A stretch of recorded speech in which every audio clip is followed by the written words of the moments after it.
Hi guys, it's Flip Drip and welcome to another edition of the Week in Wrestling. So let's start off with Monday Night Raw. So John Morrison is no longer the #1 contender, but we did see a hell of a match with him against The Miz in a Falls Count Anywhere match to start off Raw. And what just sucks about that is we should have seen that match in the Royal Rumble. And now Wade Barrett is apparently no longer part of Nexus. CM Punk just screwed him out of membership and leadership.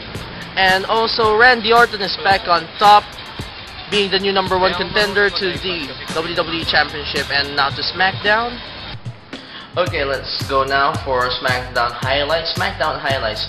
We saw Wade Barrett invading the Blue Brand in a fatal 4-way match to determine the new #1 contenders to edge World's Heavyweight title. Okay, we saw that Wade Barrett attacks the Big Show during Big Show's push, or during Big Show's finest moment during the match. So this interference actually leads us to Dolph Ziggler becoming the #1 contender, the new #1 contender for Edge's World Heavyweight title, which, by the way, earlier in the night, Edge won against Kane in a Falls Count Anywhere match. Yeah, that's right, a Falls Count Anywhere match. Is that right? Yeah, he won it against Kane. Now, he would of course be in need for the #1 contender, hence Dolph Ziggler is that person. Also, Rey Mysterio against Alberto Del Rio in a 2 out of 3 falls match, right? Wait, I'm not clear on who won again. Yeah, it was Alberto Del Rio, so I'm sorry for the lapse over there, but no worries, so let's continue.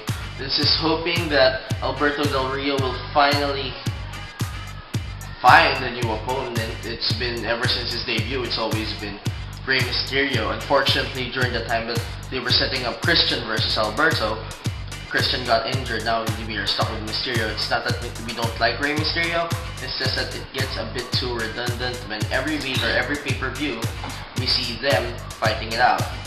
Okay.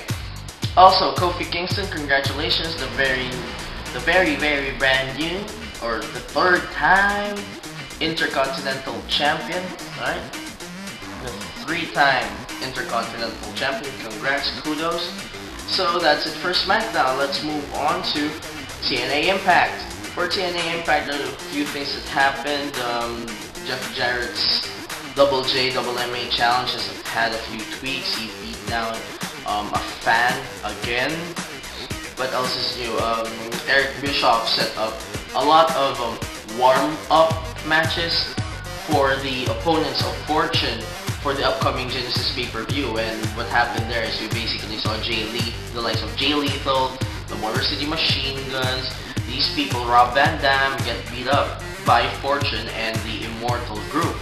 So that's pretty much it. It seems that TNA Impact is reliving WCW during the Vince Russo days, which makes a lot of sense because Vince Russo is the guy who was the writer for WCW during those tumultuous times. Okay, now for WWE Superstars, by the way, just some news. I'm a Chris Masters fan, and Chris Masters has won his first match in a few weeks or in a few months, battling Kurt Hawkins and winning. Okay. So also Daniel Bryan, who has been on a reign of success over the past few weeks, has finally had a loss, and this one is in a tag team match involving him, a partner that I really can't remember, and they were going up against Tyson Kidd and Ted DiBiase. Oh, by the way, the partner of Daniel Bryan was Mark Henry, who, by the way, had a match on the Raw previous to the Superstars against Tyson Kidd, where Kidd lost. So here's Tyson Kidd redeeming the loss. Also on Superstars, Tyler Rex was again in a match, defeating this time Jason Paul, or who we all know as JTG.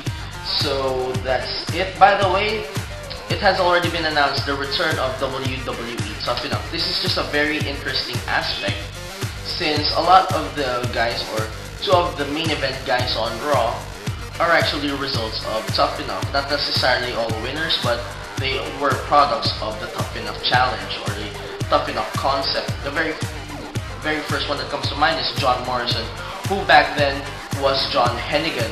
And we all know that John Morrison lost a Falls Count Anywhere match against The Miz on the very first show of WWE this year.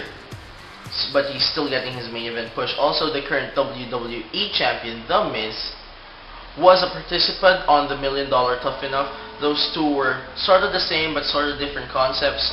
But the original Tough Enough, which was aired on MTV, was the one participated in by Morrison.